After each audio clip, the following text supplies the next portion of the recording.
What if the world around you is constantly responding to you, but not in the way you think?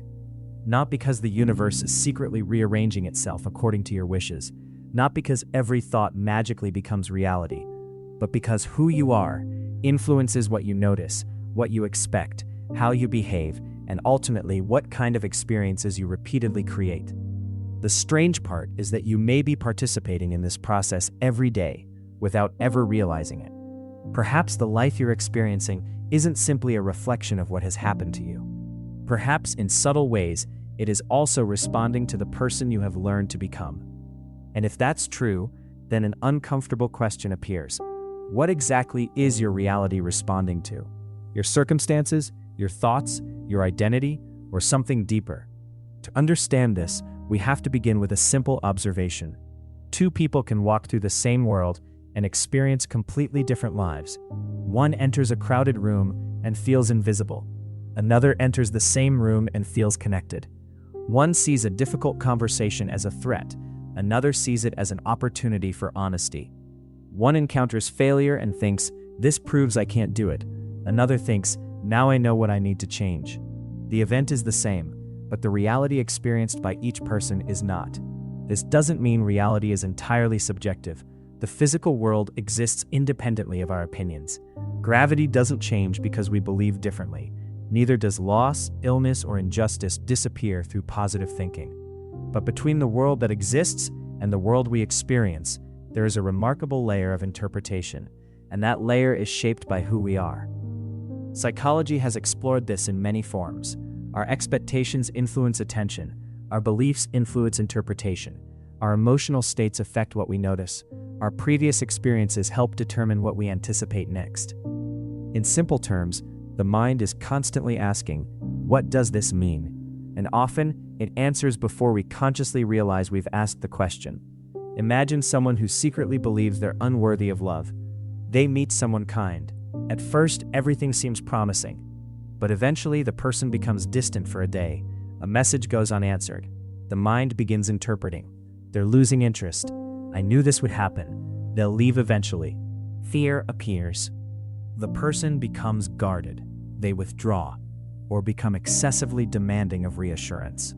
The relationship becomes tense. Eventually, the other person leaves, and the original belief seems confirmed. I was right.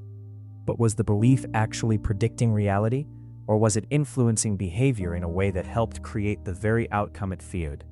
This is one of the most fascinating patterns in human psychology. We don't simply respond to our beliefs.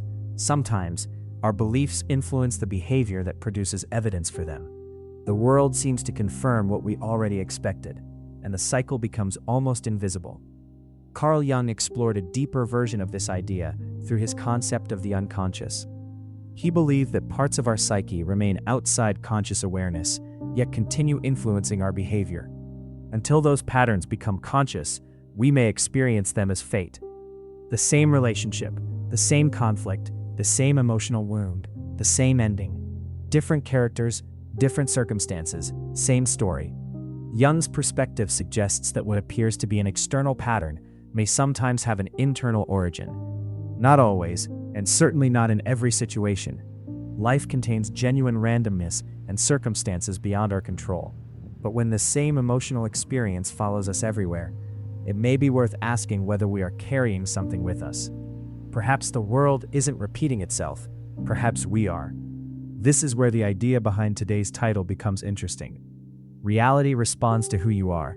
Taken literally, this could sound like a mystical claim, but there is a more grounded way to understand it. Who you are affects how you enter situations, and how you enter situations affects what happens next. If you expect hostility, you may become defensive. If you expect rejection, you may avoid vulnerability. If you expect failure, you may stop trying earlier. If you expect possibility, you may notice opportunities others overlook. Your identity becomes a kind of filter, and eventually, the filter influences the path. The Stoic philosopher Epictetus believed that we are deeply affected, not simply by events, but by the judgments we make about them. This doesn't mean we control everything that happens. It means that our interpretation influences our response, and our response becomes part of the next moment. Consider two people receiving identical criticism. The first thinks, they're attacking me. The second thinks, there's something I can learn here. The first becomes defensive. The second becomes curious. One conversation ends in conflict. The other becomes a moment of growth. Same words, different inner worlds, different responses, different consequences. Reality has responded, not magically, but causally, to who each person was in that moment. This is why changing your circumstances doesn't always create lasting change. Someone moves to a new city, but they carry the same insecurity. They leave one relationship, but repeat the same emotional pattern in another. They get the promotion, but discover that their fear of inadequacy followed them into the new office. The scenery changes, the character remains, and the story continues. Alan Watts often explored the relationship between our inner identity and the world we experience. He questioned the idea that we are isolated individuals moving through a completely separate universe. From his perspective, we are deeply interconnected with the systems around us. The environment shapes us, and we shape the environment. This is not necessarily a supernatural idea. It can be observed in ordinary life. Your mood affects the people around you. Their reactions affect your mood. Your behavior influences your relationships influence your behavior. The boundary between you and the world is more dynamic than it first appears. You are constantly participating in the reality you experience. And this is where another important distinction emerges. There is a difference between changing your thoughts and changing who you are. You can repeat positive affirmations all day while secretly believing you're incapable. You can tell yourself you're confident while avoiding every situation that challenges you. You can imagine a better future while continuing to behave according to an old identity. The deeper transformation may not come from forcing yourself to think differently. It may come from questioning the identity underneath the thoughts. Who do you believe you are? Not the answer you give other people. The quieter answer, the one revealed by your habits. What do you tolerate? What do you avoid? What do you repeatedly expect? What kind of treatment feels normal to you?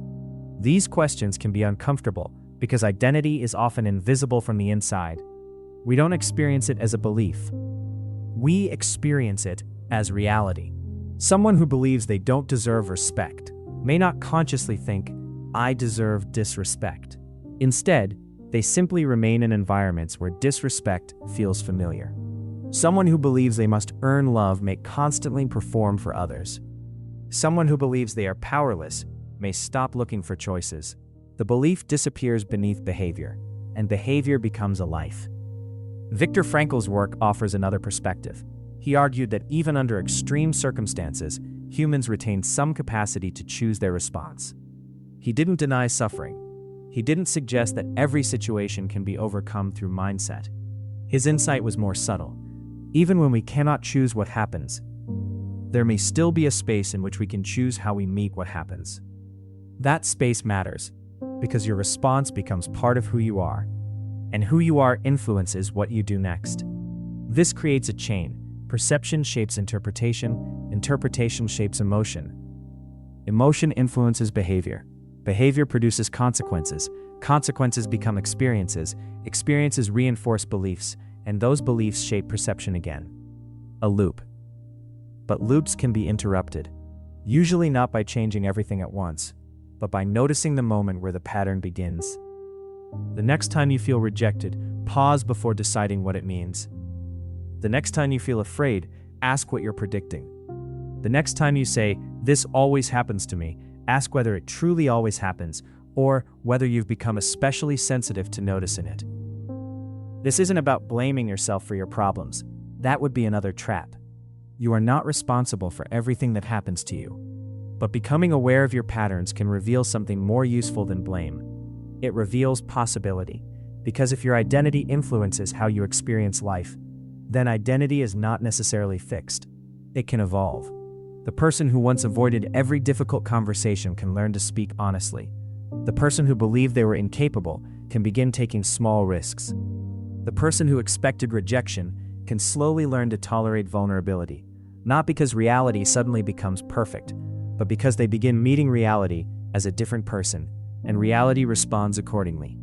Neville Goddard, a 20th century spiritual teacher, took this idea much further, arguing that imagination and assumptions have a fundamental role in shaping experience. These claims are philosophical or metaphysical, not established scientific facts. But there is still an interesting psychological question hidden within them. What happens when you begin behaving as though a different future is possible? You notice different things, you make different decisions, you enter different conversations. Eventually, the world you experience may begin to change, not because the universe obeyed a thought, but because the thought changed the person who acted within the universe. Perhaps this is the most grounded meaning of the idea that reality responds to who you are. The world does not necessarily give you what you want. It doesn't guarantee that good people receive good outcomes. It doesn't promise that suffering can be avoided. But who you are influences what you see, what you choose, what you tolerate, and what you become capable of recognizing. And over time, those things can change the shape of a life. So perhaps the question isn't, how do I get reality to change? Perhaps the deeper question is, who am I being when I meet reality? Because the world you encounter tomorrow will still contain uncertainty. It will still contain disappointment. It will still contain things you cannot control. But you will arrive differently. And sometimes that difference is enough to reveal possibilities that were invisible before. Maybe the door was never locked. Maybe you simply never approached it as someone who believed it could open. Maybe the path wasn't missing. Maybe you were waiting for certainty before taking the first step. And perhaps the strangest thing about becoming a different person is discovering that the world around you was never quite as fixed as you thought. So tonight or tomorrow morning, notice the world carefully. Notice what you expect. Notice what you overlook. Notice the situations that keep repeating. And then ask yourself one question. If reality is constantly responding to the person I am becoming, who am I becoming right now?